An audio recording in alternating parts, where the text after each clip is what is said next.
자, 그러면 우선 변제권의 문제를 보겠습니다. 그 우선 변제권 153쪽이에요, 지금. 자, 그럼 이제 대항력을 봤고요. 우선 변제권에 관한 부분인데, 원래 이 우선 변제권은 담보물권의 특이한 요력이죠. 그래서 임차권인 채권에도 인정을 해준 거예요. 이거 등기 없이도 인정을 해준 겁니다. 그래서 이 우선 변제권의 개념은 보증금 회수에 관한 문제이기 때문에 경매나 압류부동산 공매 시에만 문제가 됩니다. 그래서 후순위 권리자로 출발하죠. 그래서 경매나 압류부동산 공매 시에 임차인이 자기보다 뒤로 오는 권리자죠. 이걸 후순위 권리자라고 해요. 그래서 후순위 권리자, 기타 채권자의 우선하에 변제받을 권리. 이것이 우선 변제권입니다. 그럼 이 우선 변제권의 요건, 임차인이 우선 변제권을 취득하기 위해서는 요건이 어떻게 되냐면 대항력이 있어야 되죠. 대항력이 있어야 되고 계약서에 날짜가 찍힌 도장 하나 받아야 되죠. 이것이 확정일자예요. 자, 그래서 확정일자 받으러 할 때 임대인의 동의 같은 거 다 필요 없고요. 계약서 한 장만 갖고 하면 되는 거죠. 이때 확정일자 찍는 곳 잘 압니다. 동주민센터가 있죠. 동사무소고요. 그 다음에 등기소나 등기과가 가능하죠. 그 다음에 공증인사무소도 가능합니다. 그래서 이렇게 확정일자 찍게 되면 아주 좋은 효력이 발생합니다. 그래서 이 확정일자라는 것은 우선 변제권의 요건일 뿐이에요. 이게 대항력 이런 요건 아닙니다. 최우선 변제권의 요건도 아니죠. 그러면 이제 3박자를 갖추되 임차인에게 대항력이 있어야 된다는 거예요. 그래야지만 우선 변제권 역시 발생을 합니다. 그러므로 예를 들면 7월 2일 날 임차인이 입주하고 주민등록 전입을 하고 계약서에 확정일자를 찍은 거예요. 그럼 7월 2일 날 3박자를 다 갖춘 거예요. 임차인은 아직 대항력 취득 못했죠.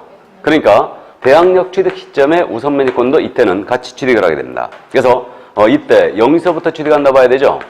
그럼 7월 2일 날 이 주택에 저당권의 설정 등기가 들어온 거예요.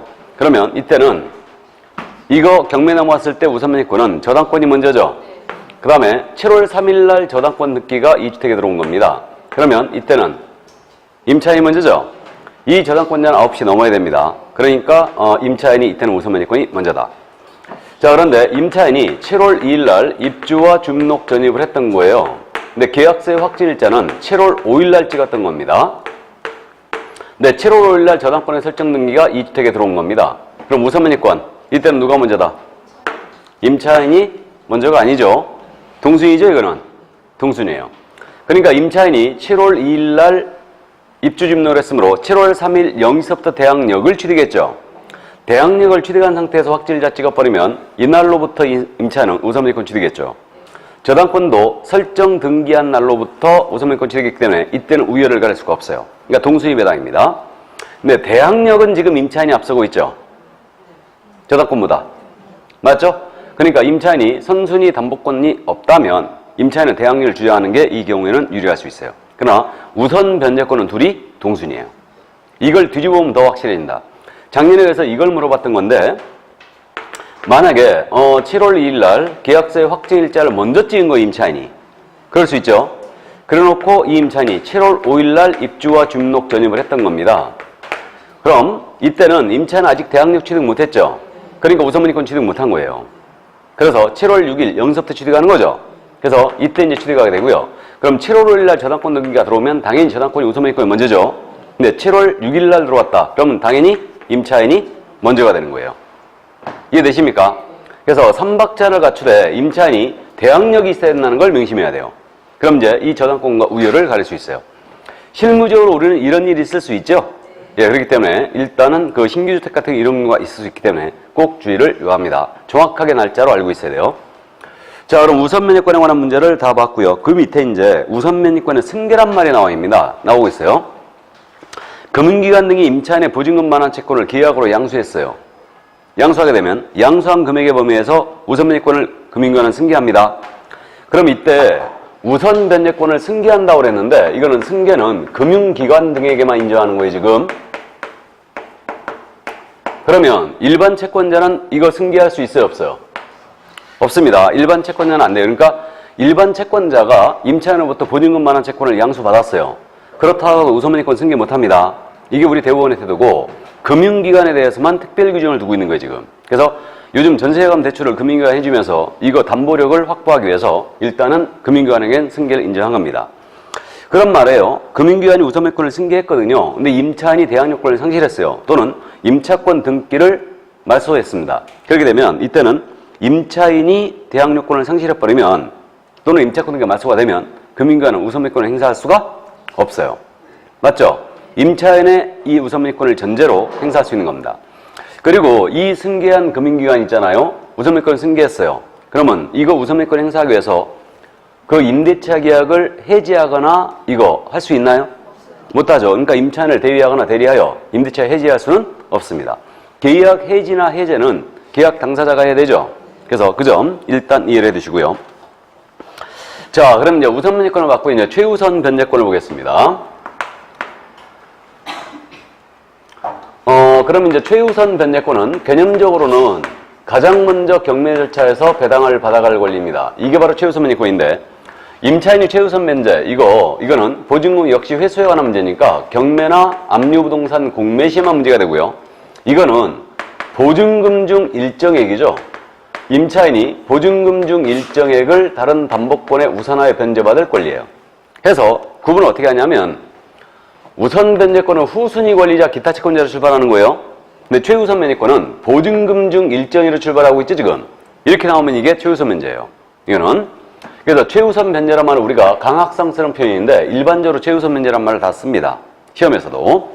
근데 만약에 보증금 중 일정위로 나오고 있으면 이건 뭐다? 최우선 변제권이에요. 그래서 그 점을 이해해 주시고 그럼 임차인이 최우선 변제를 받기 위해서는 요건이 어떻게 되냐면 일단 요건이 대항 요건을 갖춰야 되죠. 그래서 입주와 주민록 전입을 해야 돼요. 이거 언제까지 해야 돼요? 이 주택에 대한 경매, 개시결정, 등기 전까지. 그래서 경매, 개시결정, 등기가 된 다음에도 만약에 최우선 변제 인정을 해버리면 임대인이 허위의 소액 임차인 만들 수 있다고 그랬죠? 그러니까 경매 등기 전까지 입주와 주민록 임차인이 들어와 있어야 되고요. 그 다음에 이걸 언제까지 유지해야 됩니까? 기억나요? 대항 요건 유지를 언제까지 해야 돼요? 유지. 배당 요구의 종기까지 유지시켜야 됩니다. 이거. 그 다음에 이거 이른바 소액보증금이어야 되죠? 그래서 지역별로 일정 금액을 초과하지 않아야 된다고 그랬어요. 그러면 계약서의 확정일자는 최우선 변제 요건이 아니에요. 요건이 아니란 얘기죠, 이거. 그러니까 확정일자는 오직 우선 변제권 요건일 뿐이에요. 대항력이나 최우선 변제 요건이 아닙니다. 그러면 이제 소액보증금의 범위가 어떻게 되냐면 2016년 3월 31일서부터 이렇게 상향 적용됐죠. 그래서 서울특별시예요. 서울특별시는 보증금이 얼마 이하? 1억 원 이하야 됩니다. 서울을 제외한 과밀억제 권역입니다. 여기는 8천만 원 이하야 되죠. 이렇게 됩니다. 그럼 과밀억제 권역을 대충 알고 있어야 되죠. 수도권 정비계획법에 따른 과밀억제 권역. 일단 기억나는 데가 어디 있어요? 인천 과밀이고 또 과천 또 성남 안양 수원 안산은 아닙니다. 시흥도 아닙니다. 의정부 맞죠? 뭐 군포시 이런 데들이 전부 다 과밀억제 권역이에요. 그래서 과밀억제 권역 수원, 안양, 성남, 의정부 이런 데들이 과밀억제 권역이에요. 과천, 광명시도 마찬가지고요. 그래서 기본적으로 이해해 주시고 자 그럼 이제 과밀억제 권역은 8천만 원 이하야 되고요. 그 다음에 광역시입니다. 광역시의 경우는 6천만 원 이하야 되죠. 그 다음에 그 밖에 기타 지역은 5천만 원 이하야 되죠. 그럼 지역별로 이 금액을 넘어서면 아예 최우선 변제를 못 받는 얘기입니다. 이 얘기고 이때 광역시 중에 인천광역시는 지금 현재 과밀억제 권역이 올라가죠. 그리고 광역시의 군 지역들 있죠. 이 지역들은 전부 다 기타 지역으로 내려갑니다. 이렇게 되고요. 그리고 지금 경기도시 중에 안산, 김포, 용인, 광주가 있죠. 안산, 김포, 용인, 광주. 이 지역들이 최근에 아파트가 많아지면서 가격이 올라갔다고 그랬죠. 그래서 거기는 기타 지역을 적용했었는데 이거 광역시 기준으로 적용합니다. 그 다음에 세종특별자치시 있죠. 세종시 어디 적용한다? 광역시 기준이야. 6천만 원 이하야 됩니다. 우리 평택시는 얼마예요? 5천만 원 이하 되죠. 이렇게 됩니다. 그럼 이 금액 이하로 왔다면 이제 소액보증금이 된 거고 최우선 변제를 얼마까지 해주냐? 서울특별시는 3,400만 원까지 인정해 줍니다. 과밀억제 권역은 2,700만 원까지 최우선 변제 해주고 광역시는 2천만 원까지고 그 다음에 여기 기타 지역은 1,700만 원까지 해줍니다. 그럼 이쪽 금액은 이쪽 금액의 지금 3분의 1이라는 걸 알 수 있죠. 일단 이렇게 되고 이 최우선 변제 해주는 금액은 낙찰 대금, 대지 낙찰가 포함해 이거 대지 낙찰가를 포함하여 2분의 1 범위 내에서만 최우선 변제 인정이 된다. 그럼 2분의 1 제한하고 있는 것은 다수의 소액 임차인이 있을 때 그들이 모두 최우선 면제를 받아버리면은 가장 먼저 온 저당권자가 한 푼도 못 받는 배당을 못 받는 이런 부당함이 있을 수 있죠. 그러니까 낙찰 대금의 2분의 1 범위에서만 최우선 변제를 인정해 주는 겁니다. 이거. 자, 그래서 요거 이제 이해해 두시는데 이거를 숫자를 다 암기할 필요가 없어요. 서울 정도만 참고해 두시기 바랍니다. 서울은 1억 이하로서 3,400만 원까지입니다. 그러면 이렇게 상향 조정된 건 2016년도 3월 31일서부터 이렇게 된 거예요. 그러면 잠시 생각을 해보면 이게 이제 서울 소재 주택이었거든요. 그럼 서울의 경우는요, 지금 2016년도 3월 30일 전에는 최우선 면제 소액 임차인이 얼마였냐면 9,500이었어요. 9,500만 원 이하에서 3,200만 원까지 최우선 면제 해줬습니다. 서울이.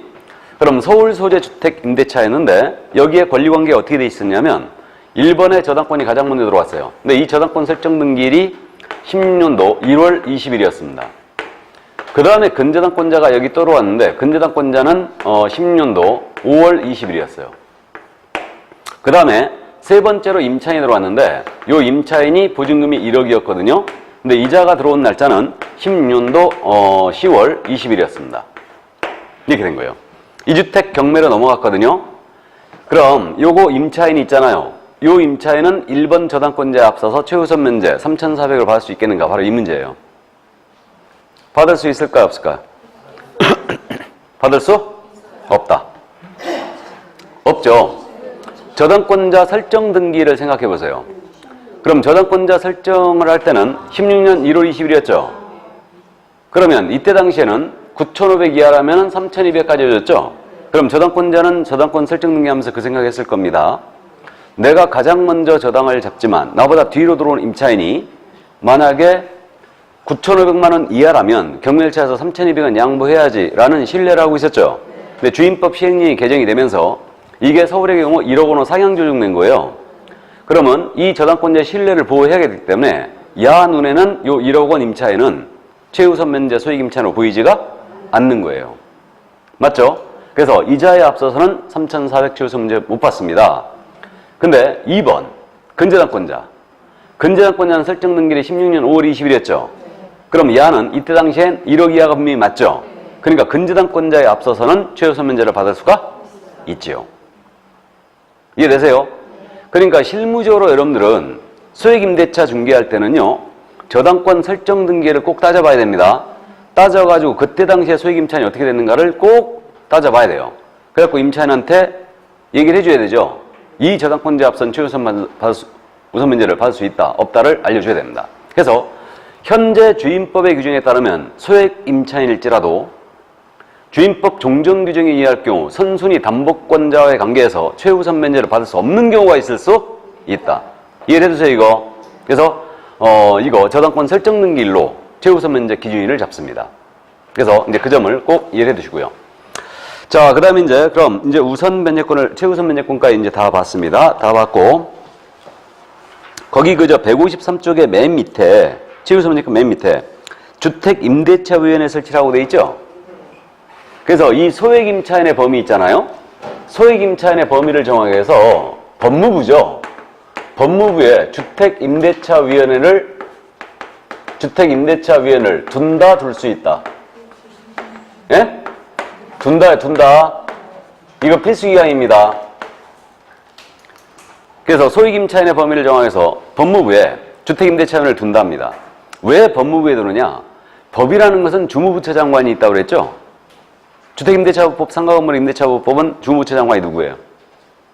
법무부 장관이에요. 그러니까 법무부에 주택임대차위원회를 둡니다. 두고요.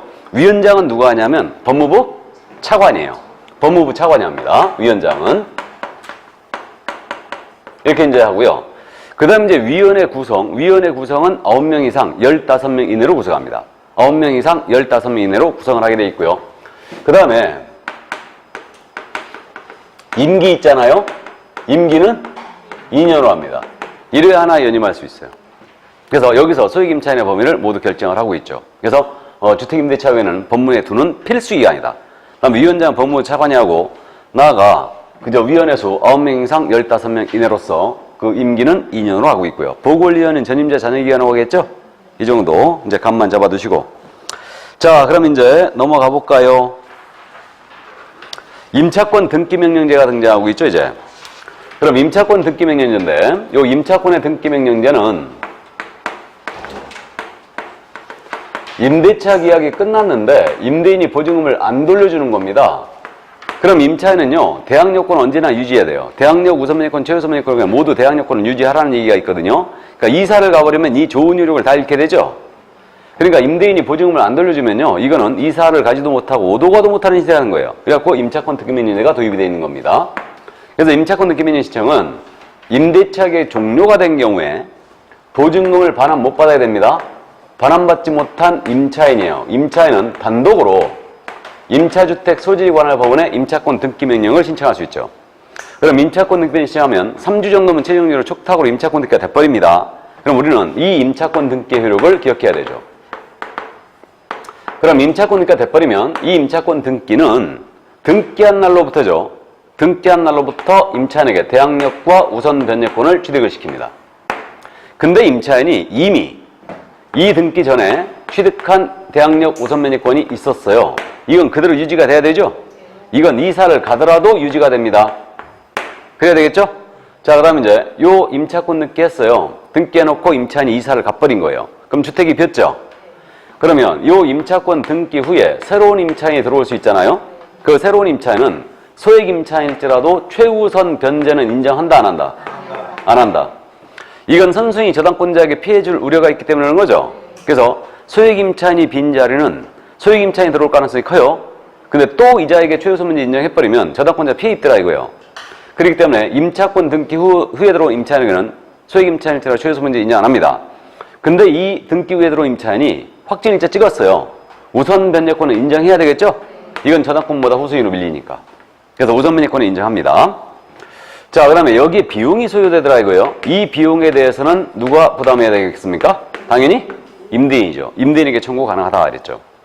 그럼 임차권 등기 했음에도 불구하고 만약에 보증금을 반환하지 않습니다. 그러면 이 등기 자체 경매 신청권은 있다고요, 없다고요? 경매 신청권은 없다고 했죠? 경매권은 없어요. 이거는. 그래서 이제 일단 여기까지 이해를 해 두시는데, 그래서 임차권 등기 대항력과 우선 변제권을 인정하지만 경매권은 없다. 그러면 이것은 명령에 의한 등기 아닙니까, 지금? 명령의 등기인데, 여러분들이 민법 임대차 편을 공부하면서요, 임차인은 반대 특약이 없는 한 임대인에 대하여 임대차 등기에 협력할 것을 청구할 수 있죠. 그래갖고 임차인과 임대인이 합의해서 만약 임차권 등기 한 거예요. 그럼 이것을 민법상의 임대차 등기라고 그래요. 이게 그래서 민법상 임대차 등기, 이걸 합의 등기를 얘기합니다. 그럼 민법상 임대차 합의 등기입니다. 이 효력은 어떻게 되느냐? 이것도 이거와 똑같다. 그럼 이 합의 등기한 경우에도 대항력 우선 변제권 인정합니다. 등기한 때로부터. 그다음에 이 합의 등기한 이후에 들어온 임차인은 소액 임차인일지라도 최우선 변제 인정한다, 안 한다? 안 한다. 우선 변제권 인정하죠. 그러나 이 비용만은 합의 등기는 누가 부담해야 돼요? 임차인이 부담해야 되죠. 비용은 권리자가 부담해야죠. 맞죠? 이렇게 되고. 그럼 우리가 소액 임대차 중개할 때 말이에요, 임차권 등기명령이 임차권 등기가 됐거나 합의 등기가 돼 있다. 무조건 그 뒤에 들어온 임차인은 최우선 변제 없다는 거 고지해 줘야 되죠. 맞죠? 그리고 실무적으로 임차권 등기명령이 등기가 됐다가 말소됐다, 등기 됐다가 말소됐다, 막 이런 주택은 소개를 자제하는 게 좋죠. 임대인이 엄청 미끄럽다는 얘기죠. 뭔 말인지 아시죠? 그래서 이제 일단 그 정도 이해해 두시고요. 자, 그래서 여기까지 이해를 해둡니다. 그래서 이게 바로 임차권 등기였어요. 여기까지가 이해해 두시고요. 자, 그럼 이제 여기서 경매 등 이 말이 나오겠죠? 그러면 임차권 등기했을지라도 보증금 반환을 받기 위해서는 이거 경매를 시켜야 된다는 얘기가 되는데 그럼 소송부터 해야 돼요. 경매권이 없기 때문에. 그래서 소송을 해야 돼요. 그럼 보증금 반환 청소는 민사소송으로 하는 거죠? 그럼 민사소송은 민사소송 절차로, 민사소송법으로 가면 이건 기본적으로 6개월 이상 걸려버립니다. 그러니까 빠른 종결을 위해서 그 소액사건 심판법의 일부 규정을 준용합니다. 그래서 소액사건 심판법이라고 있거든요. 이건 민사소송법에 대한 특별법이에요. 그래서 원래 소액사건은요, 소송물 청구가액이 3천만 원 이하인 사건이에요. 그래서 단독판사에 관할해 3개월 정도면 소송이 다 끝나버리거든요. 근데 보증금 반환 청구는 금액에 관계없어요. 보증금이 30억이 됐다 하더라도 소액사건 심판을 그대로 준용합니다. 그래서 3개월 내에 이제 모두 소송이 종결이 되죠. 그럼 임차인이 승소 판결 받았어요. 지급해라 하고 승소 판결 받은 거예요. 그럼에도 불구하고 임대인이 이제 보증금을 반환하지 않습니다. 그럼 이 판결의 기초에 주택에 대한 경매 들어갈 수 있죠. 이때 하는 경매를 강제 경매를 한다, 임의 경매를 한다. 예? 강제 경매를 하죠. 판결이 기초한 경매. 이게 집행권원 아니에요. 집행권원에 의한 경매를 우리는 강제 경매라고 부릅니다. 그럼 경매를 이제 집어넣는 거예요. 법원에 가서 경매 신청을 하는데 이때 경매 신청할 때 주택의 인도가 먼저 돼야 된다, 안 돼도 된다. 안 돼도 된다. 이건 쌍무계약에 대한 특례라고 그랬죠? 원래 임대인이 이행지체에 빠져 있어야 돼요. 그럼 이행지체에 빠뜨리려면 이거 주택인도를 먼저 해야 되죠? 근데 그거 필요 없이 경매 들어갈 수 있어요. 그래서 이게 주임법 표현이 주택인도 필요 없단 말이 민사집행법에 의한 경매 시에 반대 의무의 이행 또는 이행의 제공을 집행 개시의 요건으로 하지 않는다. 살고 있는 상태에 들어갈 수 있다는 얘기예요. 바로 이 얘기고. 그럼 이제 주택에 대한 경매가 끝났거든요. 그럼 경락이 됐어요. 그럼 경락으로 임차권은 소멸한다 그랬죠? 경락으로 소멸한다. 단 보증금 전액이 반환되지 아니한 대항력 있는 임차권은 그러하지 아니하다. 대항력이 있다면 소멸해요, 안 해요? 소멸하지 않는다는 뜻이에요. 그래서 여기까지 이해되십니다. 자, 그러면 이제 임차권의 승계 기준으로 넘어갑니다. 임차권의 승계. 이 임차권의 승계는요, 사실혼 배우자를 보호하기 위해서 이 제도가 들어왔다고 그랬어요. 그래서 사실혼 배우자는 부부와 똑같은 생활하고 있는데 어떤 사유로 인한 혼인신고 못한 부분을 말한다고 그랬죠. 그래서 처가 있는 남편이 처가 딴 살림 차린 것은 건 내연관계 내지 부적관계지 사실혼관계 아닙니다. 그래서 이 사실혼 배우자는 법적 배우자가 아니기 때문에 임차인이 사망한 경우에 임차권을 상속을 못 받아요. 그럼 쫓겨나는 사태가 벌어진 거죠. 그래서 사실혼 배우자에게만은 이걸 상속을 시키겠다 이런 의지예요. 이게. 그럼 이제 정확하게 이 승계에 관한 규정을 보는데 임차인이 사망하신 경우에 이 임차인에게 상속인이 있었던 경우와 상속인이 없었던 경우로 정확하게 나눠서 이제 검토를 해봅니다. 자, 그러면 임차인에게 상속인이 있었어요. 이때 이 상속인이 돌아가신 임차인과 가정 공동생활을 하고 있었죠. 그럼 이때는 임차권 승계를 누가 해야 돼요? 당연히 상속인이 해야죠. 상속인을 배제할 이유가 없죠? 이자가 승계합니다. 근데 요 상속인이 가정 공동생활을 안 하고 있었죠? 안 하고 있었습니다. 그럼 이때는 가정 공동생활을 하고 있었던 이거 사실혼 배우자와 이촌인의 친족이죠? 이촌인의 친족이 공동으로 이 임차권을 승계하게 됩니다. 이거. 이때 이촌인의 친족이라는 게 이게 이제 상속이 들어가느냐 이게 이제 논란이 있는데 그건 무시하자고요. 무시하고 일단은 사실혼 배우자 이촌인 친족이 공동 승계한다. 바로 이 얘기고. 돌아가신 임차인에게 상속인이 없었어요. 무자식 상팔자. 자, 이렇게 됩니다. 그럼 이때 사실혼 배우자께서 돌아가신 임차인과 가정공동생활을 하고 있었죠. 그럼 사실혼 배우자는 이걸 승계받을 수 있죠. 승계받습니다. 근데 사실혼 배우자가 가정공동생활을 안 하고 있었잖아요. 안 하고 있었으면 이건 상속인이 없는 재산이 돼요. 그럼 상속인이 없는 재산은 어떻게 되게요? 국고기속하겠죠. 그래서 국고기속이에요.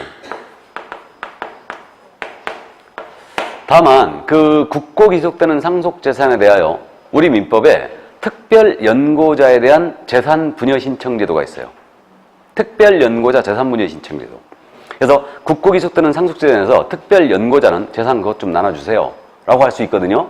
그래서 그게 대표적인 예가 우리 독거노인들 있죠. 이분들이 돌아가시잖아요. 그러면 그 재산들은 모두 국고기속이에요. 이때 그 독거노인에 대하여 간호를 담당하고 임종을 지켰던 호스피스 있죠. 이분들은 특별연고자가 될 수 있습니다. 그래서 그것 좀 나눠주세요 라고 할 수 있어요. 그러면 돈 많은 오늘 내일 하시는 노인네 찾아보는 게 더 빠르겠네. 아닌가? 자, 근데 임차인이 빚만 잔뜩 남겨놓고 돌아가신 거예요, 이거. 그럼 이거 포기할 수 있어야 되죠? 그럼 이거 포기, 임대인에 대한 반대 의사 표시하면 되거든요? 몇 달래? 1월 내. 이것도 상속에 대한 특별 규정이에요. 상속의 포기는 원래 법원에 신고해야 되고 3개월 내에 해야 됩니다. 상속 개시 있으면 안날로부터 3개월 내에 들어가야 되는데 그래서 어쨌든 이건 1월 내에 반대 의사 표시하면 바로 포기가 되는 거예요. 이거는. 그럼 1월 내에 포기 의사 표시 안 해버리면 이거 그대로 승계되는 거죠, 이거. 그렇게 됩니다. 그래서 일단 여기까지. 이게 바로 승계예요. 그럼 어쨌든 사실혼 배우자는 승계하기 위해서는 가족공동생활을 하고 있어야 되죠? 이렇게 됩니다. 자, 그래서 임차권 승계 규정 여기까지만 해두시고요. 이제 넘어가죠.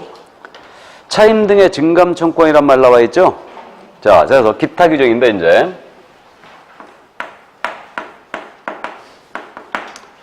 경제사정의 변동 등이나 월차임과 보증금이 적정하지 않게 되네요. 그럼 임대인과 임차인은 장래에 향하여 증감을 청구할 수 있어요. 보증금과 월차임에 증감 청구할 수 있는데 증액에 대한 제한만 하고 있죠, 지금? 감액 제한 없어요. 그러니까 증액에 대한 제한하고 있는데 증액 제한은 기존 보증금과 월차임의 20분의 1을 초과해 증액하지 못한다. 그럼 20분의 1은 프로테이지로 환산하면 5% 제한이죠? 5%를 초과해 증액하지 못합니다. 그럼 만약에 보증금이 1억이었고 월세가 100만 원이었어요. 그럼 보증금을 올린다면 5% 제한이니까 500만 원 더 못 올리죠. 그 다음에 월세가 100만 원이었어요. 5만 원 초과해 증액하지 못하죠? 이렇게 됩니다. 그래서 5% 제한이에요, 이게. 그러니까 보증금과 월세를 따로따로 계산하면 돼요. 5% 제한. 근데 이 규정의 해석을 우리 대법원 어떻게 해석했냐면 이 증액 제한 규정은 임대차 계약이 종료가 되어 재계약을 하면서 또는 임대차 계약 존속 중이라도 임대인과 임차인이 합의하에 증액해 갑니다. 이때는 이거 적용이 있다 없다? 없다라는 거예요, 이거. 있으나 말하죠. 그러니까 재계약하거나 또는 이거 합의로 증액할 때는 얼마든지 올려버릴 수 있습니다. 이거 제한 안 받고. 그러니까 요 규정이 적용되는 것은 임대차 존속 중에 경제사정의 변동이나 일방 증액할 때 그 제한을 하는 규정이에요. 그래서 5% 제한입니다. 그 다음에 보증금을 월세로 전환시키는 거예요. 이때 이율 제한하고 있죠. 그래서 월세 전환 시 이율 제한하고 있는데 이거는 연 1할이죠. 연 1할은 몇 프로? 10%죠. 또는 한국은행에서 공시한 기준금리 있죠. 이 기준금리에다가 더하기죠. 3.5죠. 더하기 3.5 중 낮은 비율을 초과해 전하지 못한다. 낮은 비율을 초과하지 못한다. 기억하고 있죠, 이거? 그럼 지금 한국은행 공시기준금리가 몇 프로예요? 1.25%죠. 연 1.25%. 그러면 3.5를 더하면 4.75%네요. 맞죠? 그러니까 그걸 초과해 전하지 못합니다, 지금. 그래서 10% 더하기 3.5 기억을 해주시고. 자, 그 다음 이제 이거 증액 제한 규정, 월세 제한 시 이율 제한 규정 이걸 초과해 지급했어요. 초과 지급된 것은 반환 청구할 수 있겠죠? 당연한 얘기예요. 이건 무효니까 반환 청구됩니다. 자, 그러면 그 정도 이해하시고 그 다음에 이제 그 정보 제공이란 말 나와 있죠? 정보 제공.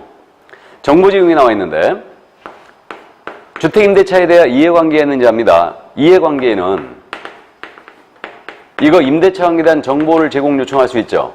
누구한테요? 확정일자 부여기관에. 그럼 확정일자 부여기관에 이거 정보 제공 요청할 수 있는데 확정일자 찍어준 곳에서는요 이거 기록을 남기거든요. 그러니까 이 부여기관에다가 이제 정보 제공 요청할 수 있고요. 이때 확정일자 부여기관은 정당한 거절 사유가 없는 한 거절할 수 없습니다. 이렇게 돼 있고요. 이거는 개인 신용정보, 신상정보에 해당하기 때문에 이해관계임을 명백히 증명해야 된다. 그러지 않으면 절대 보여주지 않아요. 그래서 일단 확정일자 부여기관에 정보 제공 요청할 수 있다. 그 정도 이해를 해두시고요. 자, 그 다음에 이제 표준계약서가 나와 있죠? 표준계약서. 그래서 이 표준계약서가 나와 있는데 이 주택임대차 표준계약서는요 법무부 장관이 정하는 거죠. 그래서 법무부 장관이 정하여 권고하는 이거 서식 원칙적으로 사용할 의무가 있게요 없게요? 있어요. 이건 있습니다. 우리 표준계약서 지금 많이 나오고 있는데 표준계약서는 일단 다 권고 서식 아니에요. 권장 서식 아닙니까?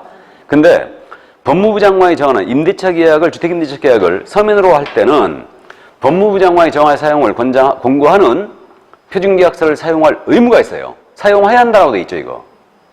다만 당사자, 임대인과 임차인이 합의로 이 서식을 사용하지 않기로 합니다. 그럼 이때는 사용할 의무가 없어요. 그래서 실무적으로 이 표준계약서 안 씁니다. 그래서 어쨌든 그래서 표준임대차 계약서 주택 이거는 법무부 장관이 사용할 의무가 있다. 정하게 공고하는 것을.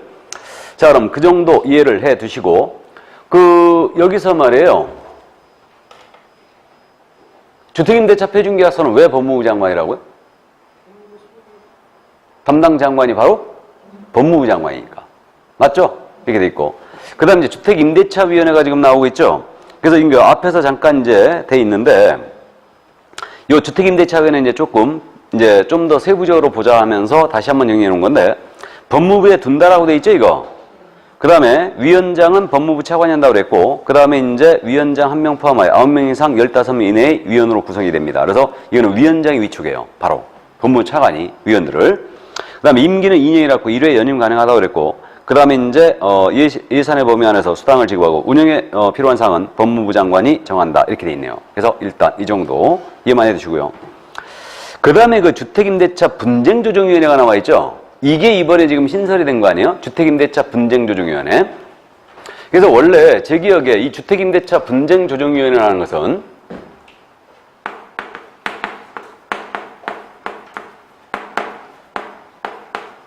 서울시에서 이걸 운영을 했었죠. 박원순 시장이 운영을 했다가 이게 반응이 좋으니까 전국으로 지금 확대를 시킨 것 같아요. 그래서 주임법의 명문의 규정으로 이제 들어온 거죠, 이게. 주택임대차 분쟁조정위원회가 이렇게 됐는데, 그럼 현재 법률구조공단이라고 있거든요. 법률구조공단 지부가 있어요. 각 지부가 있는데, 그래서 이 법률구조공단 지부에다가 주택임대차위원회를 둔다요. 역시 둔다. 그럼 시도별로는 둘 수 있다요. 둘 수 있답니다. 이렇게 돼 있고요. 그 다음에 이제 이 주택임대차 분쟁조정위원회니까 위원장이 계시겠죠? 그럼 위원장은요, 위원들 중에서 호선합니다. 근데 위원장은 누가 할 수 있냐면, 호선은 뭔지 알죠? 근데 위원장 아무나 하는 게 아니에요. 위원들 중에서 누가 될 수 있냐면, 판검사, 변호사직에 있는 자예요. 경력이 몇 년 이상? 6년 이상 있어야 돼요. 그래서 그 위원장은 판검사, 변호사 출신 중에서 경력 6년 이상 있어야 됩니다. 그래야 위원장을 이제 자격이 있는 거고, 그 다음에 위원회 수도 아니할 말로 더럽게 많죠? 위원회 수. 이거 위원들은 그 공단 이사장이 위촉합니다. 공단 이사장이 위촉하는데, 이때 이 위원회 수는 5명 이상 30명 이내로 구성되어 있죠. 5명 이상 30명 이내다. 일단 이렇게 돼 있고요. 임기도 특이해요, 이거. 위원 임기 몇 년으로 돼 있어요? 3년으로 돼 있습니다. 3년. 임기가 3년. 이거. 그래서 일단 이렇게 돼 있고요. 다른 건 다 2년이었죠, 지금. 근데 이건 3년입니다. 아주 특이하고. 그 다음에 이제 분쟁 조정 신청했거든요. 분쟁 조정을 신청하면 며칠 내에 분쟁 완료하라, 이 조정 완료하라고요? 60일. 60일 내에 완료하라고 그랬어요. 다만 이거 연장할 수 있어요. 30일 법원에서 연장할 수 있는데, 그래서 요 60일 내에 분쟁 조정을 완료해 줘야 된다. 이 정도 이해하시고, 그 다음에 이제 분쟁 조정이 됐거든요. 분쟁 조정이 되면은 이걸 7일 내에 당사자가 서면으로 수락하지 않았잖아요. 조정안에 대해서 서면으로 7일 내에 수락하지 않으면 거절이죠, 이거. 동의한 것으로 본다가 아니에요. 7일 내에 서면으로 수락하지 않으면 이거 거절한 걸로 봅니다. 그래서 일단 그렇게 돼 있고요, 이게. 그 다음에 이거 분쟁 조정 신청할 때 수수료 있을 것 같아, 없을 것 같아요? 예? 있겠죠? 있습니다. 그래서 이제 거기 수수료 부분은 이번에 확정됐어요. 그래서 이번에 확정된 수수료 있는 걸로. 그래서 이제 그게 수수료가 최하는 10,000원이고요. 그 다음에 10억 이상이잖아요? 10억 이상이면은 10만 원. 그러니까 그 임대차 금액이 만약에 10억 이상이었다. 그럼 이때는 수수료가 10만 원. 조정 신청할 때. 그래서 어쨌든 이렇게 됩니다. 근데 조정이라는 것은 기본적으로 말이에요. 양 당사자가 모두 합의해야 되죠? 이거 분쟁조정위원회에 조정 신청하자 그럼 합의 임대인과 임차인이 해야죠. 일방적으로 하는 거 아니죠. 합의가 돼야 되죠. 그래서 일단 고려야 조정 이제 들어가는 겁니다. 자, 그럼 그 정도 분쟁조정이 이 정도 이제 이해를 해 두시고요. 이거. 그 다음에 이제 이거 모두 편면적 강행규정성을 띠고 있다는 거 알고 있지요? 자, 이 정도 이해해 주시면 됩니다. 이게 바로 주택임대차 보호법이었어요. 여기까지가. 자, 그러면 이제 다시 앞으로 가서 상가건물 임대차보호법 봐야 되죠? 상임법. 자, 그럼 이제 상가건물 임대차보호법은 일단은 우리가 주임법과 비교해야 하는 거죠? 그러니까 이것도 이제 표로 정리했는데, 자, 그러면 이제 봅니다. 먼저 적용 범위예요. 적용 범위인데, 상가건물 임대차보호법은 2002년도 월드컵이 있던 해에 제정 시행됩니다. 적용 범위거든요. 상임법은 사업자 등록의 대상이 되는 영업목적 건물의 임대차에 하나의 적용이 있죠? 그럼 사업자 등록이 안 돼 있습니다. 보호 안 합니다. 무조건 사업자 등록 돼 있어야 되고, 영업목적 임대차 해야 되죠? 그러면 영업 목적이 아닙니다. 교회라든가 동창회 사무실이에요. 여기는 적용이 된다, 안 된다? 안 된다. 이건 영업 목적이 아니죠. 그러니까 적용이 없습니다. 그 다음에 순수 사실행위만 이루어지는 공장, 보관 창고예요. 여긴 적용이 돼야 안 돼요? 안 되죠. 안 되는데 다만 그러한 순수 사실행위와 더불어 영리 목적 활동이 같이 이루어집니다. 도금 공장. 적용된다고 그랬죠? 된다고 그랬습니다. 그 다음에 이제 이거 미등기 상가입니다. 적용이 있죠? 적용되고 주된 용도는 영업용으로 써야 되죠? 미등기 전세 적용이 있죠? 일시사용 상가인데 적용이 없습니다. 똑같아요. 그 다음에 이제 법인에게 이건 적용이 되는 걸로 해석되고 있습니다. 이건 국민 경제생활 안정을 위한 법이니까요. 근데 이 법은 아주 특이한 게 보증금 제한 규정이 있다라는 거죠. 이게 아주 독특해요. 이게. 그래서 이 보증금 제한을 이 법은 하고 있습니다. 그러니까 지역별로 이 금액을 넘어서면 보호를 하지 않겠다는 의지예요. 그럼 이제 지역을 역시 네 군데로 나눴죠. 서울특별시예요. 서울특별시는 보증금액이 얼마? 4억 원을 초과하면 안 됩니다. 서울을 제한 과밀억제권액은 3억 원을 초과하면 안 되고, 광역시는 2억 4천을 초과하면 안 되고, 기타 지역은 1억 8천을 초과하면 안 됩니다. 이때 마찬가지로 인천광역시는 과밀억제권액이에요. 그 다음에 광역시 있는 군지역들은 전부 다 기타 지역에 내려가죠. 그 다음에 경기도시 중에 안산, 김포, 용인, 광주는 광역시 기준으로 적용합니다. 이렇게 되고요. 여기는 또 세종시가 빠졌어요. 상가는 세종시가 기타 지역으로 갑니다. 일단 주임법은 광역시로 갔죠. 그래서 일단 그렇게 되고요. 이때 요금액을 정할 때 월세가 있지 않습니까? 월세에다 곱하기 100 하여 합산하게 돼 있죠. 그래서 이게 환산합산 보증금이에요. 그래서 환산합산 보증금 합계액이 지역별로 이 금액을 넘어서면 아예 보호를 안 하겠다 이런 의지예요. 그럼 우리 지금 현재 평택은 1억 8천 아니겠습니까? 맞죠? 그럼 평택시 소재 임대차였어요. 평택 소재 임대차로서 보증금이 1억이었거든요. 월세가 100만 원 있었거든요. 이 임차인 적용돼야 안 돼요?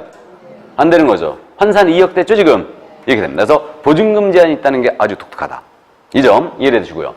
그 다음에 최단기간 보호 이거 하고 있습니다. 상가는 최단기간 몇 년? 1년이죠. 그래서 1년 미만으로 정한 상가임대차가 성립할 수 있어요. 맞죠? 다만 그 기한의 유예를 누구만? 임차인만 정할 수 있고 묵시갱신 있죠. 그래서 임대인만 계약기간 만료 전 6월에서 1월까지 사이에 거절통지나 묵시갱신을 합니다. 임차인에 대한 규정은 없어요. 둘이 딱 비교하면서 이 부분 비어있죠 지금. 152쪽 맨 밑에 묵시갱신 임차인 규정이 없죠. 없고요. 그 다음에 이제 동일 요건 재임대차 간주가 되고 존속기한은 몇 년으로 본다? 1년으로 본다. 맞죠? 그 다음에 이제 해지통지 임차인은 언제든지 할 수 있죠. 그럼 임차인이 해지통지 해버렸어요. 그럼 임대인이 이 통지를 받았어요. 3개월 지나면 효력 발생하죠.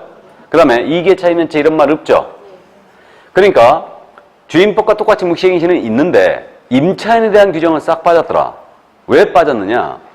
상가는요 임차인에게 계약갱신 요건을 인정했죠? 그래서 그래요. 요게 있기 때문에 지금 현재 이게 싹 빠진 거예요. 그래서 계약갱신 요건. 그럼 이 계약갱신 요건은 임차인의 권리예요. 그래서 임차인은 계약기간 만료 전 6월에서 1월이죠. 임대인에 대하여 갱신을 요구합니다. 그럼 임대인은 정당한 거절 사유가 없는 한 이를 거절할 수 없다. 그럼 정당한 거절 사유가 8가지가 있어요 지금. 8가지가 있는데 3기 차임을 임차인이 연체했습니다. 거절할 수 있죠. 또 목적물을 고의, 중과실이에요. 중과실 파손했어요. 거절할 수 있죠. 경과실 아닙니다. 쌍방 합의하에 상당한 보상을 했어요. 거절할 수 있죠. 임의 전대하거나 양도했어요. 임의 전대 양도하면 거절할 수 있죠. 이때는 3기 차임 연체했거나 임의 전대 양도하면 계약 깰 수도 있나요? 계약 깰 수도 있죠. 임의 전대 양도해버리면 동의 없이. 맞죠? 계약 깨버릴 수도 있습니다. 해지사유 이거는. 민법에서 이제 공부했죠. 그 다음에 이제 임대차 계약 당시에 이거 재건축 계획이 있거든? 그 계획을 알렸어요. 그럼 이거 거절할 수 있죠. 또 이거 노후화 등으로 안전상 사고의 우려가 있어요. 그래갖고 이걸 대부분 철거한다. 거절할 수 있죠. 또 일부가 멸실이 되어 임대차의 목적을 달성할 수 없다. 그럼 거절할 수 있나요? 맞죠? 거절할 수 있는데 근데 일부 철거 갖고는 돼야 안 돼요. 안 되죠. 대부분 철거해야 되죠. 그러니까 일부 멸실, 대부분 철거로 기억합니다. 일부 철거는 안 돼요. 이게 그래서 일부 멸실이라는 것은 임대인의 의사로 이 상가 건물이 부서진 게 아니죠. 그 상가에 아주 그저 벼락 맞을 놈이 있어가지고 그 상가가 벼락 맞아버린 거예요. 그러니까 일부가 부서졌어. 그럼 임대인과 임차인의 의사로 이게 부서진 게 아니죠. 그러니까 이때는 거절할 수 있어요. 근데 철거는 임대인의 의사로 철거하는 거죠. 그러니까 대부분 철거해야 돼요. 일부 철거 갖고는 안 됩니다. 감 잡았어요? 그래서 그 거절 사유 8가지. 3기차 임연체, 부정한 방법으로 임차했을 때 당하는 이유고, 쌍방에게 상당 보상했다든가, 또는 임의전대 양도했다든가, 고의 중과실 파손했다든가, 또는 일부가 멸실되어, 일부 멸실이에요. 일부가 멸실되어 임대차 목적을 달성할 수 없다든가, 또는 임대차 계약 당시에 계획을 고질했다든가, 그 계획적으로 이제 재건축 계획이 있었다든가, 이런 겁니다. 대부분 철거라는 거 이해해 두시고, 자, 그럼 이 정도 이제 거절 사유가 있어야지만 거절할 수 있다. 그럼 이런 사유가 없는 한 거절할 수 없는 거예요. 자, 그러면 임대차 이거 갱신 요건입니다. 이건 최초 임대차 기한을 포함하는 거죠. 최초 임대차 기한을 포함을 하여 몇 년을 초과하지 않은 범위를 생산할 수 있다? 5년이죠. 5년을 초과하지 않은 범위를 생산할 수 있다. 그렇게 갱신용으로 갱신이 됐거든요. 이때는 전임대차와 동일한 조건으로 재임대차한 것으로 간주가 되죠. 그래서 전임대차 기한 만료와 동시에 동일 요건 재임대차 간주가 됩니다. 다만 보증금과 월 차임은 대통령령이 정하는 범위에서 증감을 청구할 수 있죠? 이렇게 돼요. 그러니까 임차인의 갱신용으로 받아들이되 보증금과 월세 올릴 수 있다는 얘기죠? 이 얘기입니다. 그럼 여기서 지금 같은 기간인데요. 임대인은 계약 만료 6월에서 1일까지 거절 통지했어요. 임차인은 갱신을 요구했습니다. 둘이 딱 부딪혔거든요. 거절 사유가 없는 한 누가 이긴다? 임차인이 이기죠. 그러니까 임차인은 5년을 보장해주겠다는 의지죠, 지금. 이렇게 되고요. 자, 그럼 여기서 잠시 조금 내용을 들여다보고 갈까요? 묵시적으로 갱신된 경우와 임차인의 계약갱신 요구에 갱신된 경우. 둘을 따져보면 묵시적으로 갱신된 경우에 임대인은 일방적으로 보증금 월세 올릴 수 있어요, 없어요? 없어요. 맞죠? 근데 갱신료로 갱신했어요. 올릴 수 있죠? 올릴 수 있습니다. 다음에 묵시갱신의 경우 해지할 수 있죠? 임차인. 맞죠? 갱신료로 갱신했어요. 해지할 수 있을까 없을까요? 없어요. 맞죠? 전임대차와 동일 조건, 기간도 같이 갑니다. 그러니까 이거 해지할 수 없어요. 이해되세요? 갱신 요구로 인한 갱신은 계약 해지할 수 없습니다. 뭔 말이 이해되시죠? 중도 해지가 안 된다는 거죠. 중도 해지가 안 돼요. 그 기한 지켜줘야 됩니다. 이게 사리에 맞죠? 왜 그러냐면 임차인이 영업이 잘 돼가지고 갱신에다가 떼었었어요. 그래갖고 갱신해줬거든요. 이제 영업이 안 돼. 그렇다고 나간다고 하면 안 되겠죠? 그 얘기입니다. 근데 묵시갱신의 경우는 나갈 수가 있죠. 중도 해지하고. 그래서 일단 그 정도. 그래서 이 정도만 이제 감 잡아둡니다. 그 다음에 이제 대항력의 구조거든요. 이거 구조는 똑같죠? 이거 상가 건물에 인도받아야 되죠? 이건 주민등록 전입이 아니죠? 사업자 등록, 신청이죠? 증은 받을 때가 아니에요. 증을 받은 때가 아닙니다. 사업자 등록 신청을 하면 다음 날서부터 대항력 취급한다. 그럼 사업자 등록 관련 사례들은 여러분들이 민법 시간에 공부를 해보시기 바랍니다. 그래서 이제 물론 이참하신 분들은 판례를 다시 나왔으니까 꼭 읽어주시고요. 그 다음에 이제 우선 면역권의 구조 똑같아요. 이거 대항력 있어야 되고 확정일자 찍어야 되죠. 확정일자 찍는 것만 틀리죠, 이거?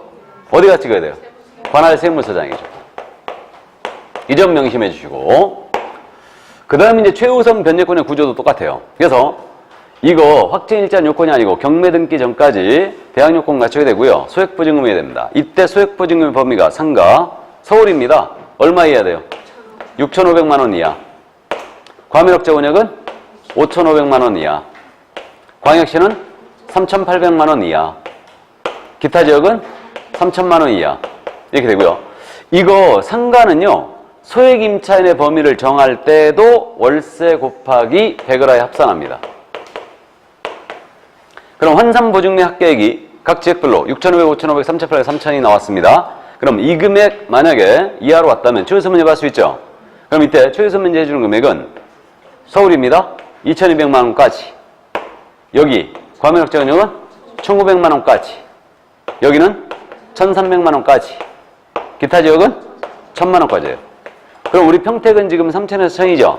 이렇게 됩니다. 그래서 여기까지 해주고 이 최우선 면제 해주는 금액은 마찬가지로 낙찰대금, 대지 낙찰가 포함해요. 포함하여 2분의 1 범위 내에서만 인정하더라. 이건 주임법과 똑같아요.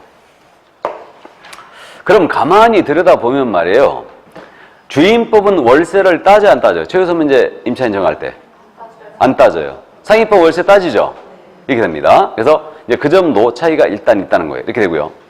그럼 서울 소재 상가 임대차였는데 서울 소재 보증금이 2천이었거든요. 월세가 45만 원 있었거든요. 이 임차인 최우선 면제 임차인 맞아요? 서울 소재 상가 임대차예요 지금. 최우선 면제 임차인 맞죠? 보증금 2천 월세 45니까 딱 6,500 떨어졌잖아요.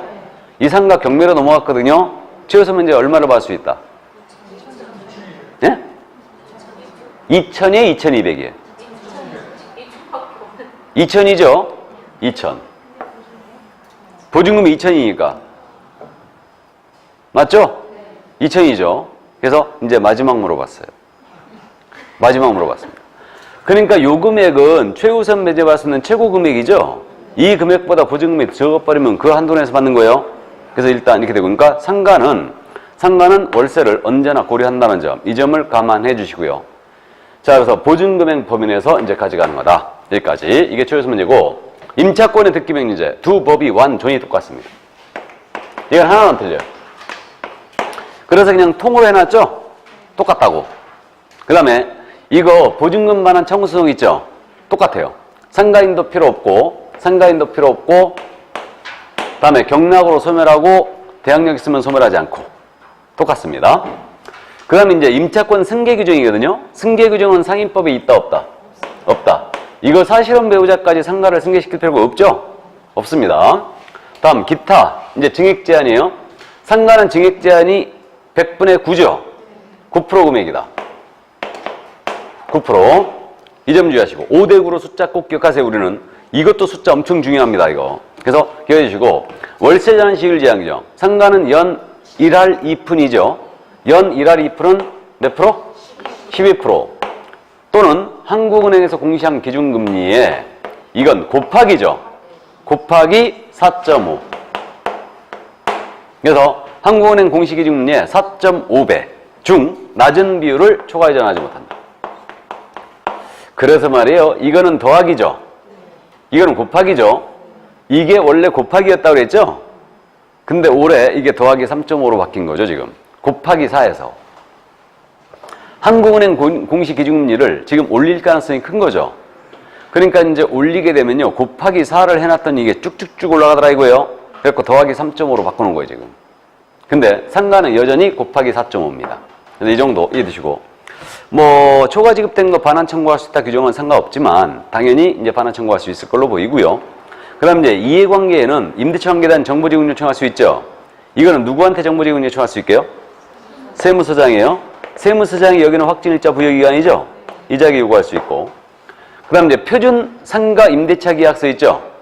상가 표준 임대차 계약서. 이거 법무부 장관이 사용을 권장할 수 있다죠, 이거. 이건 권장할 수 있다. 현재 정해져 있어, 이것도. 정해져 있습니다. 그래서 법무부 장관이 사용을 권장할 수 있다. 이렇게 돼 있고요. 임대차, 이건 분쟁조정위원회인데 주택임대차 분쟁조정위원회만 있죠? 상가에는 없어요, 이거. 그래서 분쟁조정위원회 제도가 상가에는 없다. 주택만 있어, 주택만. 근데 상가 분쟁이 더 크지 않아요? 주택보다? 맞죠? 그러니까 상가 분쟁조정위원회가 오히려 있어야 될 것 같은데, 주택보다도. 그래서 어쨌든 상가에는 분쟁조정위원회가 없습니다. 그럼 이제 주임법과 비교했을 때 이거 편면제가 인용유선을 띄고 있다는 거 다 알고 있고요. 주임법 비교했을 때는 여기까지인데 이게 상가에만 특별 규정이 있죠, 지금. 상가에는 일단 먼저 권리금 보호 규정이 있죠. 자, 그래서 권리금 보호를 잠깐 봅니다. 거기 그 상가 권리금 보호는 지금 154쪽에 있나요? 맞죠? 그래서 임대인은 임대차 종료 몇 개월 전부터 권리금, 임차인이 그 지급받는 것을 방해하면 안 된다? 3개월. 그래서 이제 권리금이라는 것은 원래 임차인이 신규 임차인이 되는 자부터 받는 거죠. 권리금 계약은 신규 임차인과 임차인 사이에 체결되는 계약이에요.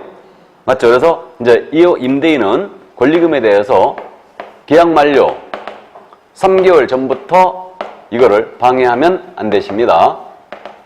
그럼 만약에 임대인께서 만약에 권리금 지급받는 것을 방해했다. 그럼 임차인은 임대인을 상대로 손해배상 청구할 수 있죠. 이때 손해배상 청구에 대한 시효가 있지 않습니까? 손해배상 청구에 대한 시효는 3년이죠. 이거는 임대차가 종료된 날로부터 3년이에요.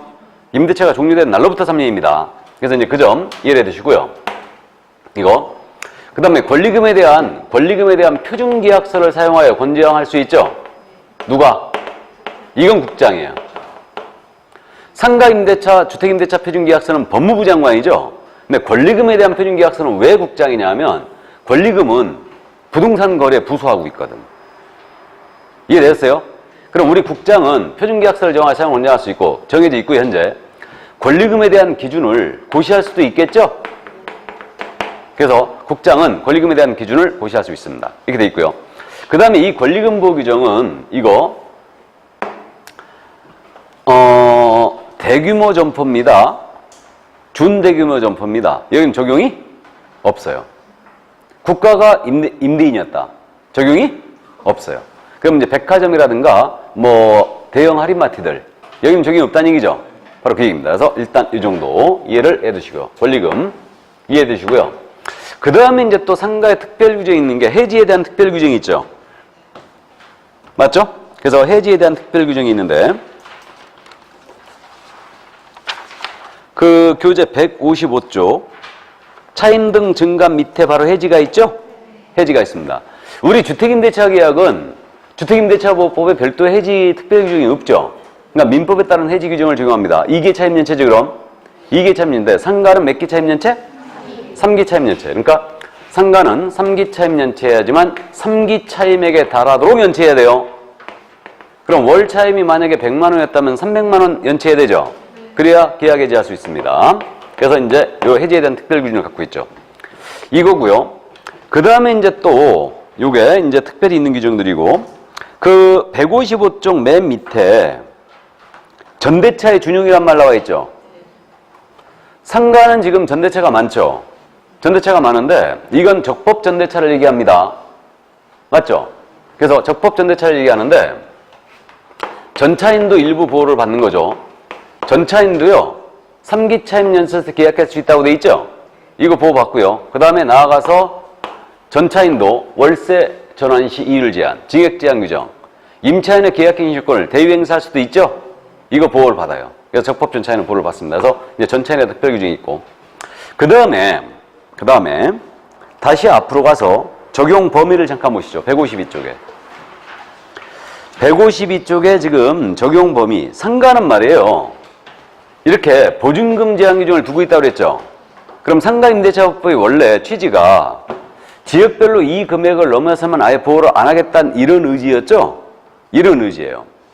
근데 상가는 월세가 엄청 많기 때문에 여기다 월세에다 곱하기 100을 합산까지 해버리면 적용되는 상가가 많지 않았다는 얘기죠. 그래서 예외 규정을 두고 있는 거예요. 그래서 보증금 제한을 받지 않는 규정 거기 손가락질 하고 있죠 지금. 이거 그 부분인데 보증금에 관계없이 전국에 있는 상가임차인 모두 갱신 요건 인정한다 안 한다? 인정하죠. 그 다음에 대항력 규정 모든 상가임차인 보호받죠? 보증 관계없어요. 그 다음에 전국에 있는 모든 상가임차인입니다. 이거 권리금 다 보호받죠? 권리금 보호받고 있고 그 다음에 3기 차임연체 때 계약할 수 있다는 규정 있죠? 보호받죠? 그 다음에 또 하나가 표준계약서 규정 있잖아요. 이거 보호를 받습니다. 그래서 표준계약서 규정 보호를 받습니다. 근데 이건 의미가 없어요. 그래서 전국에 있는 상가임차는요. 그 임차인에게 하자가 없는 한 절대 5년 내 쫓아낼 수가 없습니다. 소유자를 바꿔도 대항력이 있기 때문에 쫓아낼 수가 없어요.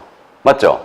그래서 이 규정 이해되죠? 갱신요건, 대항력, 3기 차임연체 때 계약해지, 권리금 보호 규정, 표준계약서 규정, 보증금에 관계없이 다 적용한다. 이거. 그럼 보호를 못 받는 게 뭔데? 하나는 기억하라고 그랬죠? 저 보증금 우리 평택에서 말이에요. 보증금 1억에 월세 100만 원짜리 임차인이었어요. 1억 8천을 넘어섰죠, 지금? 1억 8천 넘어섰습니다. 요 임차인은 뭐를 보호를 못 받냐, 그럼? 우선 면제권. 기억하라고 그랬죠, 이거? 이자는 확정일자 찍어도 보호 못 받습니다. 맞죠? 보증금 제한 넘어섰기 때문에. 다음에 임차권 등기명의 신청할 수 있나요, 없나요? 없겠죠? 보호 못 받습니다. 나아가 증액제한 규정과 월세 제한 시 일 제한 규정이 있죠? 이런 거 보호 못 받아요. 이해되십니까? 다른 건 몰라도 우선 면제권 없다는 건 꼭 기억해야 됩니다. 보증금 제한을 넘어선 임차인. 이해하셨죠? 자, 그래서 그 점 주의를 해주시고, 여기서 말이에요. 저기 그 보증금 제한 저 금액 있죠? 암기해야 되죠, 그거는. 최우선 면제 이런 거는 서울 정도만 기억하라고 그랬고, 저거 4억짜리를 3억에 이사했다고 그랬죠? A 18. 아셨죠? 숫자 그렇게 참고하시기 바랍니다. 4억짜리를 3억에 이사했으니 얼마나 그러겠어요? 자, 그럼 그 정도 이해되시고, 이제 그저 156쪽의 이제 판례들은 쭉 여러분들이 읽어보시면 머릿속에 쏙쏙 들어오면 다 알고 계시는 거예요. 그래서 이제 민법 시간을 공부하니까 읽어주시고, 159쪽에 주택임대차 계약증서상에 확정일자 부여 및 임대차 정보 제공에 관한 규칙이 나오죠, 이거? 찾았습니까? 이거 쭉 읽어주시고요. 거기 확정일자부 4번에 있죠? 확정일자 대장이죠, 이거? 그러니까 기록 남겨야 된다고 그랬죠? 그래서 이제 확정일자부는 1년 단위로 만드는 거예요. 대장이니까. 당연히 1년 단위로 만들고. 폐쇄한 확정일자 몇 년 보존하시라고요? 20년 보존해야 됩니다. 자, 그럼 여기까지 하고 잠시 쉬었다 할까요? 예, 잠시 쉬겠습니다.